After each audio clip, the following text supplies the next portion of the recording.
Kedua adalah rasionalitas. Di rasionalitas ini partai sudah menentukan.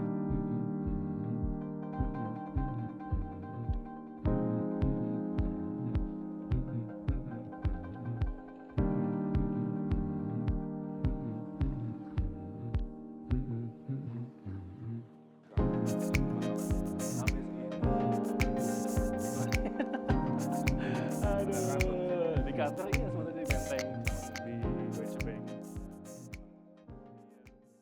Beberapa survei menempatkan Bapak sebagai capres atau cawapres dengan elektabilitas tertinggi.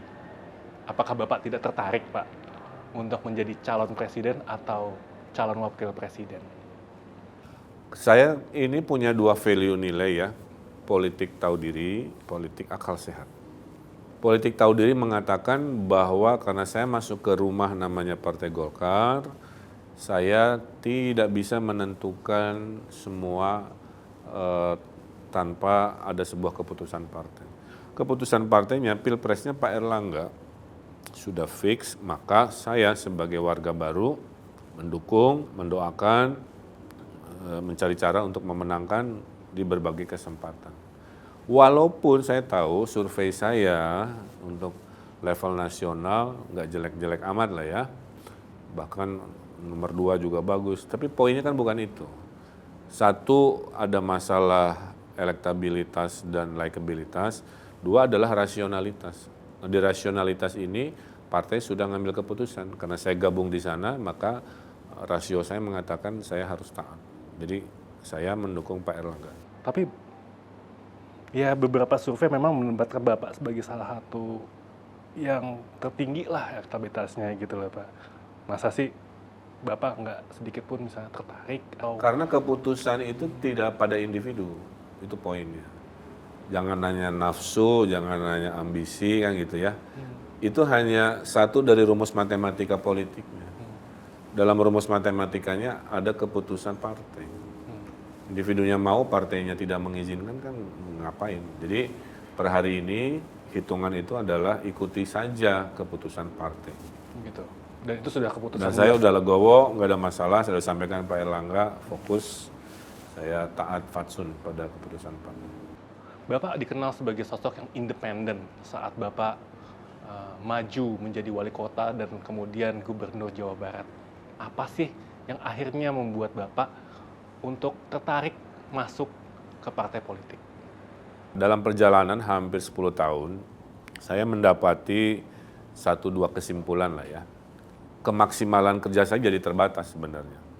Kalau boleh pencapaian-pencapaian kami ini mungkin hanya 60-70%. Karena yang 30%-nya kan tidak terbackup, terdiskon ibaratnya ya oleh sebuah dinamika politiknya.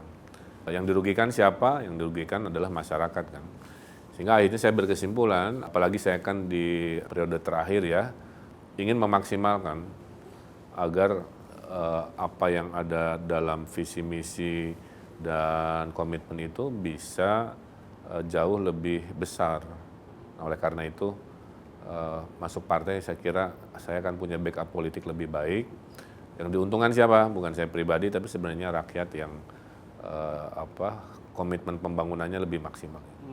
Pak Erlangga menyebutkan bahwa beliau membutuhkan waktu 1 tahun untuk meyakinkan Bapak.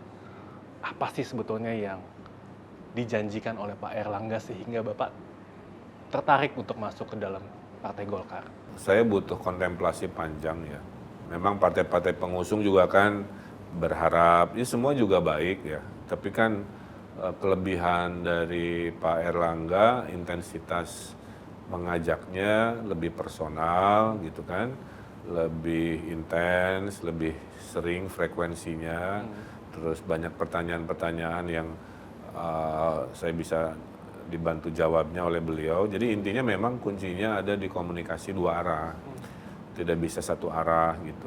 Nah, Golkar, Pak Erlangga melakukan itu, sehingga orang seperti saya akhirnya merasa ya mungkin faktor Pak Erlangga ini membuat saya merasa nyaman dan sosok seperti saya bisa berkiprah. Bahkan saya bilang ke beliau, saya ini ibarat mobil, taruh di garasi bisa, diparkir, dipamerin bisa, dipakai ngebut juga bisa gitu. Makanya akhirnya dikasih jabatan Wakil Ketua Umum untuk penggalangan pemilih dan Bapilu salah satunya adalah untuk memastikan energi sosok saya ini bisa maksimal untuk pemenangan partai. Pemilu 2024 ini kan dilakukan serentak ya Pak ya. Ada yang bilang Bapak harus menjadi calon presiden, ada yang menginginkan Bapak untuk periode kedua sebagai Gubernur Jawa Barat, ada juga yang bilang Bapak harus maju sebagai DKI 1. Bapak sendiri memilih yang mana? Jadi, I have a nice problem. Nice problem itu banyak pilihan. Maju lagi Gubernur Jawa Barat, berkali-kali survei hasilnya bagus. Nomor 1 ya, relatif zona nyaman lah. Dan banyak gagasan-gagasan. Dan saya yakin periode 2 bisa lebih bagus karena sudah didukung partai kan di parlemen. Ada opsi DKI karena surveinya juga bagus gitu. Nah, tapi kan karena saya sudah berpartai, kemana-kemana tidak 100% gimana saya. Suara musyawarah partai akan menentukan. Tetap di Jabar atau DKI, dihitung, sayanya nyaman, bisa, simulasi oke, lakukan. Kan begitu. Jadi poinnya, I have many options.